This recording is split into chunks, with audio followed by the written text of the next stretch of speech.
ഇന്ന് നമ്മൾ ഉണ്ടാക്കാൻ പോകുന്നത് അച്ചിങ്ങ പയർ തോരനാണ്. ബാച്ചിലേഴ്സിനൊക്കെ പെട്ടെന്ന് ഉണ്ടാക്കാൻ പറ്റിയ ഒരു പയർ തോരനാണ് ഞാനിവിടെ കാണിക്കാൻ പോകുന്നത്. അതിന് വേണ്ട ഇൻഗ്രീഡിയൻസ് എന്തെല്ലാമെന്ന് നോക്കാം. ഞാനിവിടെ 1/2 കിലോ നീളമുള്ള പയറാണ് എടുത്തേക്കുന്നത്. അത് ചെറിയ കഷ്ണങ്ങളായിട്ട് അരിഞ്ഞെടുത്തിട്ടുണ്ട്. പയർ അരിയുമ്പോൾ ഇതുപോലെ ചെറുതായിട്ട് വേണം നമ്മൾ തോരനായിട്ട് അരിഞ്ഞെടുക്കാനായിട്ട്. അതിലേക്ക് വേണ്ട ബാക്കി ഇൻഗ്രീഡിയൻസ് കൂടെ നോക്കാം. ഞാനിവിടെ 1/2 കപ്പ് തേങ്ങാപ്പീരയാണ് എടുത്തേക്കുന്നത്.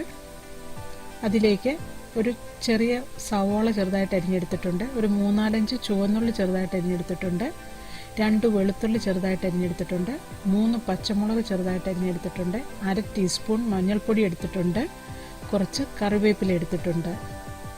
എരിവ് കൂടുതൽ വേണമെങ്കിൽ പച്ചമുളക് കൂടുതലായിട്ട് എടുക്കാം. ഞാനിവിടെ ഒരു 3 പച്ചമുളക് എടുത്തിട്ടുള്ളൂ. നമുക്കിനി അത് ഉണ്ടാക്കാൻ തുടങ്ങാം. അതിനുവേണ്ടി ഒരു പാത്രത്തിലേക്ക് എണ്ണ ഒഴിച്ചു കൊടുക്കാം.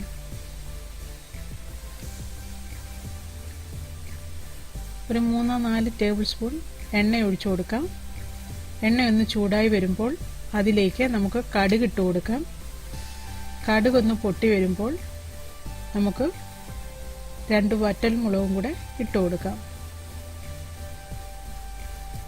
അതും ഒന്ന് മൂത്ത് വരുമ്പോൾ അതിലേക്ക് നമ്മൾ എടുത്തു വെച്ചിരിക്കുന്ന തേങ്ങാപ്പീരയും സവോളയും ചെറിയ ഉള്ളിയും വെളുത്തുള്ളിയും മഞ്ഞളും പച്ചമുളകും കറിവേപ്പിലയും എല്ലാം കൂടെ ചേർത്ത് കൊടുക്കാം. നമ്മളിവിടെ തേങ്ങാപ്പീരയൊന്നും ക്രഷ് ചെയ്യാതാണ്, ഇതുപോലെ തന്നെയാണ് ചേർത്ത് കൊടുക്കുന്നത്.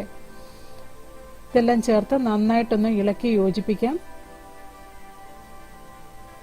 അതിൻ്റെ പച്ചമണമൊക്കെ മാറുന്നിടം വരെ നമുക്കിതൊന്ന് വഴറ്റിയെടുക്കണം.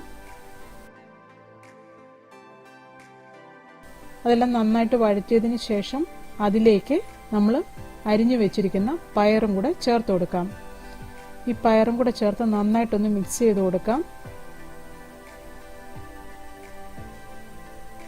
ഈ പയറും തേങ്ങാപ്പീരയും എല്ലാം കൂടെ നന്നായിട്ട് മിക്സ് ആകുന്നിടം വരെ നമുക്കിതൊന്ന് മിക്സ് ചെയ്ത് കൊടുക്കണം.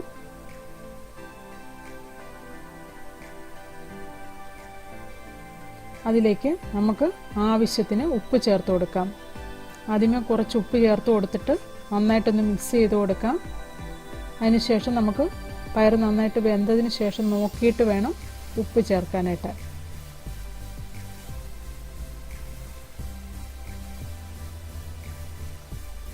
ഈ പയറും തേങ്ങാപ്പീരയും എല്ലാം കൂടെ നന്നായിട്ട് മിക്സ് ആക്കിയതിന് ശേഷം അതിലേക്ക് നമുക്കൊരു 1/4 കപ്പ് വെള്ളം ഒഴിച്ചു കൊടുക്കാം. ഈ പയറും തേങ്ങാപ്പീരയും മഞ്ഞൾപ്പൊടിയും എല്ലാം കൂടെ നന്നായിട്ട് മിക്സ് ആകാൻ വേണ്ടിയാണ് ഈ വെള്ളം ചേർത്ത് കൊടുത്തേക്കുന്നത്. അതും കൂടെ ചേർത്ത് നന്നായിട്ടൊന്ന് ഇളക്കി യോജിപ്പിച്ചതിന് ശേഷം നമുക്ക് ഇത് ലോ ഫ്ലെയിമിൽ വെച്ച് അടച്ചു വെച്ച് വേവിച്ചെടുക്കാം. ഒരുപാട് വെള്ളം ഒഴിച്ച് വേവിക്കരുത്.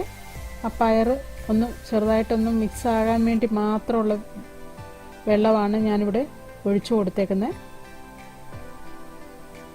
നമുക്ക് വേണമെങ്കിൽ കൈകൊണ്ട് തളിച്ചു കൊടുത്താലും മതി. അത്രയും വെള്ളമേ ചേർക്കാവൂ, കൂടുതൽ വെള്ളം ചേർക്കരുത്. അതും കൂടെ ചേർത്ത് നന്നായിട്ടൊന്ന് മിക്സ് ചെയ്തതിന് ശേഷം നമുക്ക് ഇത് അടച്ചു വെച്ച് വേവിച്ചെടുക്കാം. നന്നായിട്ട് ആവി വന്നതിന് ശേഷം വീണ്ടും ഒന്ന് ഇളക്കി കൊടുക്കണം. ഇടയ്ക്കിടയ്ക്ക് ഇത് നമുക്ക് ഇളക്കി കൊടുക്കാം. ബാച്ചിലേഴ്സിനൊക്കെ പെട്ടെന്ന് ഉണ്ടാക്കാൻ പറ്റിയൊരു തോരനാണ്. നമ്മളിത് മിക്സിയിലൊന്നും ക്രഷ് ചെയ്യാതെയാണ് എടുത്തേക്കുന്നത്. അവർക്ക് പെട്ടെന്ന് ഉണ്ടാക്കി എടുക്കാൻ പറ്റിയൊരു തോരനാണ്. നമ്മുടെ ടേസ്റ്റിയായ പയറുതോരൻ റെഡിയായി. അതിനെയും ഒരു സെർവിങ് പ്ലേറ്റിലെടുത്ത് സെർവ് ചെയ്യാം. എല്ലാവരും ഇത് ഉണ്ടാക്കി നോക്കണം. ഇഷ്ടമായെങ്കിൽ ലൈക്ക് ചെയ്യണം, ഷെയർ ചെയ്യണം, കമൻറ്റ് ചെയ്യണം. എൻ്റെ ചാനൽ സബ്സ്ക്രൈബ് ചെയ്യാത്തവർ സബ്സ്ക്രൈബ് ചെയ്യണം. Thank you.